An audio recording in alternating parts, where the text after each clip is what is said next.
everyone, welcome back to my channel that is Saumya Jha law in veins. So last video में हमने cover किया था law of torts landmark judgments part 1, जिसमें हमने 4 case laws cover किए थे। इस वीडियो में हम नेक्स्ट केस लॉज की बात करेंगे। आज हम इस वीडियो में 3 केस लॉज कवर करेंगे, that is State Bank of India versus Shyama Devi, Rylands versus Fletcher का केस जो कि बहुत इंपॉर्टेंट है, एंड ब्राउन वर्सेस केंडल। तो ये 3 केस लॉज हम आज कवर करेंगे। ओके, सबसे पहला केस है हमारा state Bank of India versus Shyama Devi. Facts देखते हैं हम। इसमें क्या हुआ था कि 2 चेक्स दिया गया था ऑफ ₹4,000 एंड 8,000 श्यामा देवी के द्वारा कपिल देव शुक्ला को। और उनके आपस में ये बात हो गई थी कि जो ये कपिल देव शुक्ला है, केडी शुक्ला, ये डिपॉजिट कर देंगे इन दोनों चेक्स को एसबीआई बैंक में जो इलाहाबाद का ब्रांच है वहां डिपॉजिट कर देंगे। Suspicion arouse the bank denied the alleged deposition which have been deposited through KD Shukla.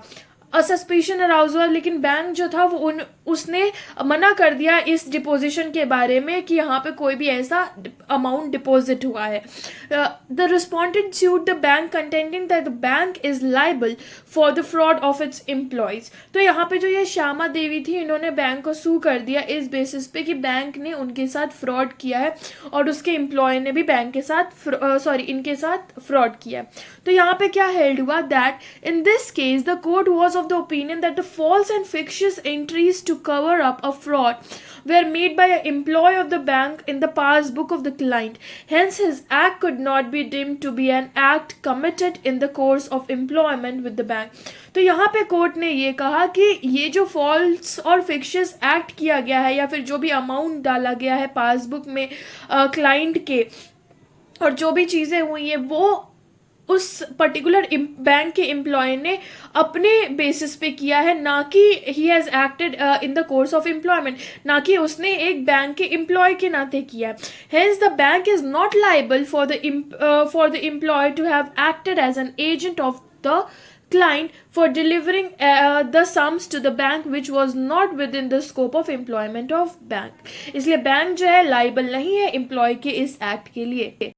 तो आई थिंक आपको ये केस लॉ समझ आ गया होगा, State Bank of India versus Shyama Devi, जहाँ पे बेसिकली ये हुआ कि जो वो एम्प्लॉय था बैंक का वो अपनी कैपेसिटी में काम कर रहा था, ना कि on his course of employment और during his course of employment.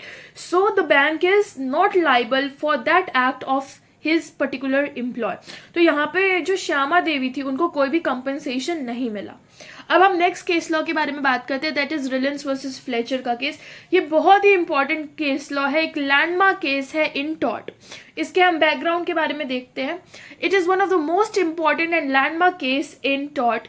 It is an English case in which year जो है ये 1868 का है and was progenitor of the doctrine of strict liability for abnormally dangerous conditions and activities। ये जो case है ये स्ट्रिक्ट लाइबिलिटी पे बेस्ड है। अब हम फैक्ट्स देखते हैं इस पर्टिकुलर केस का। Both Rylands and Fletcher were neighbours.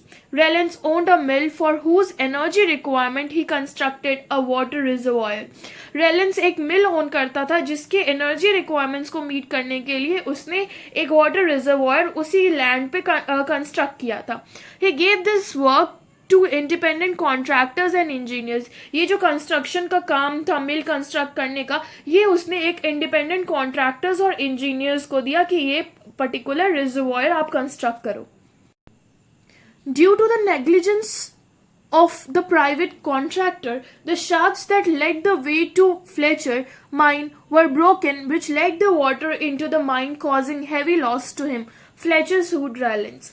अब जैसा कि अब इसको हम एक डायग्रामेटिक रिप्रेजेंटेशन के थ्रू समझते हैं, यहाँ पे मैंने एक डायग्राम बनाया, उसके थ्रू आपको समझ आ जाएगा कि नेग्लिजेंस की वजह से प्राइवेट कॉन्ट्रैक्टर्स और इंजीनियर्स जो थे उनके नेग्लिजेंस की वजह से ये जो आप शाफ्ट देख रहे हैं यहाँ पे, शाफ्ट जो देख रहे हैं डायग्राम में, वो जो शाफ्ट था that led to the way to Fletcher's mine, Fletcher's के माइन में चला गया वो, and were broken which led to the water into the mine, और जिसकी वजह से उसके माइन में वाटर चला गया एंड जिसकी वजह से उसको काफी ज्यादा लॉस हुआ। तो फ्लेचर जो था उसने सू कर दिया रेलेंस को। तो इश्यूज क्या रेज हुए यहाँ पे, न्यूसेंस का, एनिमल कैटल ट्रेसपास का, damage to neighbours property, injury to human and liability of the owner. exchequer, there was a question that whether the plaintiff was entitled to get compensation or not. अब question ये arise हुआ कि क्या plaintiff जो है वो entitled है कि उसको कॉम्पनसेशन मिलेगा या नहीं. Mister Baron gave the judgement in favour of the defendant. Mister Baron जो थे उन्होंने जजमेंट दिया डिफेंडेंट के फेवर में and held that the plaintiff was not entitled to get compensation. और ये कहा कि जो प्लेंटिव है वो इंटाइटल नहीं है कंपनसेशन क्लेम करने के लिए. Exchequer Chamber. The Court of Exchequer Chamber held Rallens liable for the damage done to Fletcher. It was held that the defendant defendant owed a duty of care towards the risk which he took by doing unnatural use of his land and bringing any object to his land which was not harmful that time but would be harmful if it escapes. तो यहाँ पे जो वो chamber बैठी उसने ये कहा कि जो रेलेंस है वो लाइबल है जो पर्टिकुलर डैमेज कॉज हुआ है फ्लेचर को उस शाफ्ट के वजह से, उस माइन में पानी जाने की वजह से.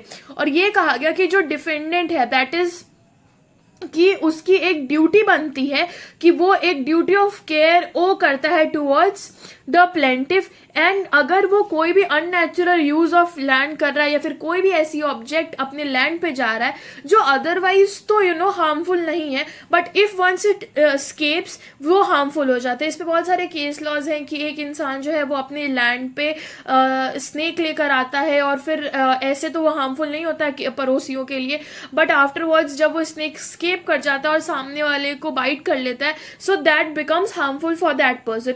सो सिमिलरली इस केस में भी यही चीज कही गई कि ऐसे तो वो पर्टिकुलर चीज अननेचुरल नहीं है या फिर वो हार्मफुल नहीं है but if it escapes it is harmful. Even if the defendant was unaware of the fact that there was shaft which could lead water into that there were shafts which could lead water into plaintiff's mind, he is liable. तो even though जो defendant था वो अगर unaware था इस fact से कि जो शाफ्ट्स हैं उसकी वजह से पानी जो है वो प्लेंटिफ के माइंड में चला जाएगा और वो लाइबल हो जाएगा, इवन वो अनअवेयर भी था इस फैक्ट, फिर भी he is liable for that particular act. अब हाउस ऑफ लॉर्ड्स ने क्या कहा ये देखते हैं. The appellate took the defence that the construction work was being carried by an agency and was inspected by an engineer. तो ये जो अपीलेंट थे इन्होंने, ये जो रिलेंस थे, इन्होंने ये कहा कि जो कंस्ट्रक्शन का काम है वो एक इंजीनियर्स के द्वारा या फिर इंडिपेंडेंट कॉन्ट्रैक्टर्स जैसा कि मैंने पहले बताया उनके द्वारा हो रहा था एंड इसलिए ये सारा का सारा जो इंस्पेक्शन था वो एक पर्टिकुलर इंजीनियर कर रहा था. It was said that the appellants were not at all part of the work. They also were not subjected to know about the security regarding the construction work. So उनको बिल्कुल भी नहीं. एपिलेंट्स ने ये भी कहा कि उनको they were not subjected to know about the security regarding the construction, की उनको कुछ भी चीजें पता नहीं थी कंस्ट्रक्शन के टाइम पे. And it was held that it does not matter what care did appellant took but he was responsible for the damage as he brought to his premises such article which could be dangerous if escapes. तो इसलिए कहा गया कि no matter what कितनी care उसने ली या फिर ये इंडिपेंडेंट कॉन्ट्रैक्टर्स का काम था but he is still liable for bringing such kind of dangerous thing to his particular land. जो कि escape कर जाए तो वो सामने वाले के लिए प्रॉब्लमेटिक हो सकता है. Appeal was dismissed and compensation was given to Fletcher. तो इसलिए अपील जो है वो डिसमिस कर दिया गया और कंपनसेशन दिया गया फ्लेचर को. रेशियो डेसिडेंडी क्या है, रीजन फॉर डिसाइडिंग क्या था, facts. Rylands constructed a reservoir on his land. The work of construction was done by independent contractors and he was negligent in his particular work. And this is the reason why water escaped and injured Fletcher. Conclusion was Relland was held liable to Fletcher. So this was ratio decidendi. Material facts seen by the court was Relland constructed a reservoir on his land and water escaped and injured Fletcher. Conclusion, Relland was held liable for the failure. So this is the material for ratio decidendi. So अब effect क्या हुआ case का, this is the important part now. This case lacked the principle of absolute liability. It stated that the occupier of land who brings on to anything likely to damage if it escapes and keeps that thing on the land will be liable of any damage caused by an escape. This rule laid the theory of unnatural use of land and creation of risk. As I told you during जो House of Lords ने कही बात वही चीज था effect का कि इसके वजह से एब्सोल्यूट लायबिलिटी का कॉन्सेप्ट आया और इसने ये कहा कि अगर जो ऑक्यूपायर है लैंड का वो कोई भी ऐसी ऑब्जेक्ट अपने लैंड पे लेकर आता है जो अगर अदरवाइज तो अननेचुरल है बट ऑल्दो वो प्रॉब्लमेटिक नहीं, बट अगर वो स्केप कर जाए तो फिर वो डैमेज कर सकता है किसी और के लैंड को या फिर किसी और पर्सन को, तो that person will be liable for the same.